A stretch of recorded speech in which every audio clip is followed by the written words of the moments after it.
Hello, everyone. Welcome back to Quick Business English, your guide to mastering professional communication. I'm your host, Andrea, and today we are tackling a common challenge: how to speak confidently in meetings. In this video, I'm going to share some useful expressions to help you shine in your next meeting. Let's begin. Speaking confidently in meetings is key to making a positive impression and getting your ideas across.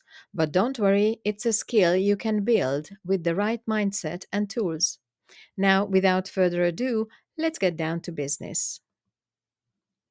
First, let's talk about how to start the meeting, how to introduce yourself, and ask others to introduce themselves. First of all, you welcome everyone warmly with a friendly greeting.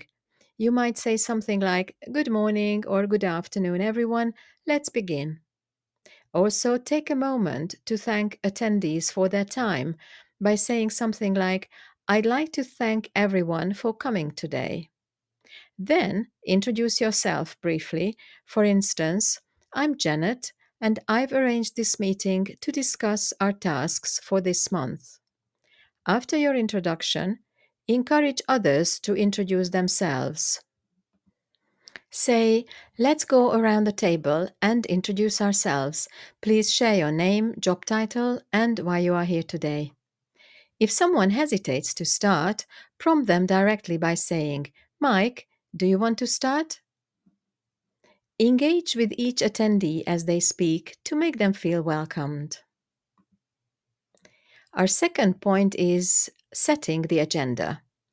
After introductions, clearly outline the purpose and objectives of the meeting. You might start by saying, "I've called this meeting in order to discuss the financial plan," or "We are here today to discuss the financial plan." Break down the agenda into actionable items and say, "There are 3 items on the agenda today. First, we'll cover topic A, then we'll move on to topic B." Finally, emphasize your goals for the meeting by stating, "Today, I would like to outline our plans for the coming year." Ensure everyone understands the objectives before moving forward. Now let's look at our third point, giving your opinion. When it's time to share your thoughts, express your opinions confidently and clearly. For example, you can say, "I believe that," or "From my perspective, this approach could work better because." Always use a respectful tone and back up your ideas with relevant information or examples to foster a constructive discussion. Conclude your point by reiterating why your suggestion is beneficial, using a phrase such as, "In my opinion, we should focus more on the customers to achieve better results." Let's move on now to point 4, agreeing or disagreeing politely. It's essential to maintain politeness during discussions, especially when you disagree. Always acknowledge others' ideas first by saying, "I see your point," before presenting your perspective, such as, "I'd like to offer a different perspective."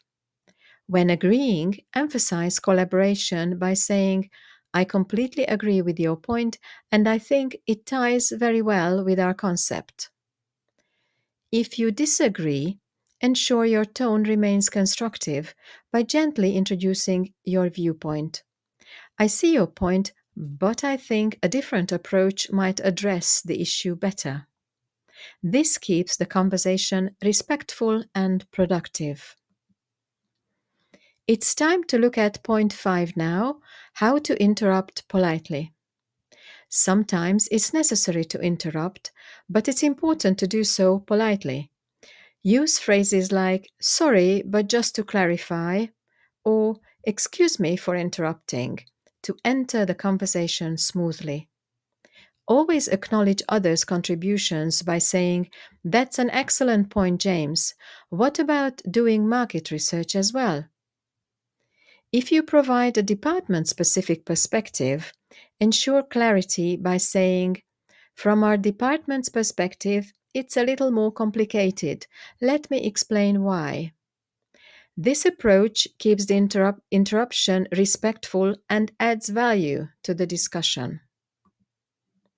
And now, point 6, asking for clarification. If something isn't clear during the meeting, don't hesitate to ask for clarification. Always use polite phrases like, "Can you repeat that, please?" Or, "I don't fully understand. Could you explain it from a different angle?" Summarize the point to confirm your understanding by saying, "Just to be clear, do you mean this?" This ensures accuracy and helps avoid any potential misunderstandings.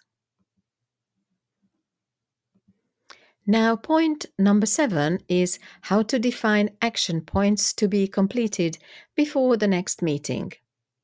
At the end of the meeting, always summarize the action points clearly. Assign tasks by saying, "Susan, can you have these action points finished by next week's meeting?" Ensure everyone knows their responsibilities and timelines, such as, "Before the next meeting, I want this phase completed so we can discuss the results." Highlight ongoing progress by saying, "By the next meeting, we'll have the second phase in progress so we can evaluate its impact." This ensures accountability and sets clear expectations. And last but not least, point 8, closing the meeting. Conclude the meeting by summarizing the key points discussed and the decisions made. For instance, say, "To summarize, we've agreed on point A and B." Ensure everyone is aligned by adding, "Let's follow up with an email to confirm the next steps and assign tasks accordingly." Thank attendees for their contribution and end on a positive note, emphasizing the importance of collaboration moving forward. You can say, "Thank you all for your valuable contributions today," or, "I appreciate everyone's input and collaboration." And now, practice time.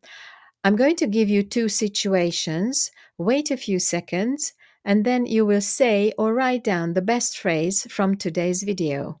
Are you ready? Situation 1.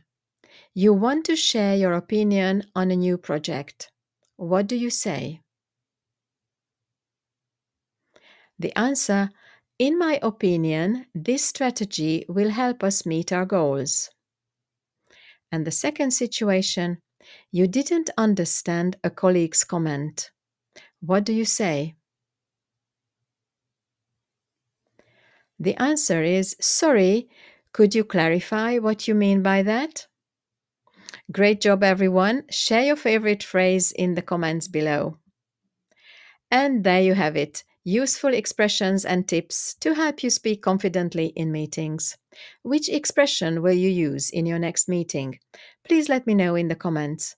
And don't forget to like, subscribe, and hit the bell so you never miss a video. See you next time on Quick Business English. Goodbye.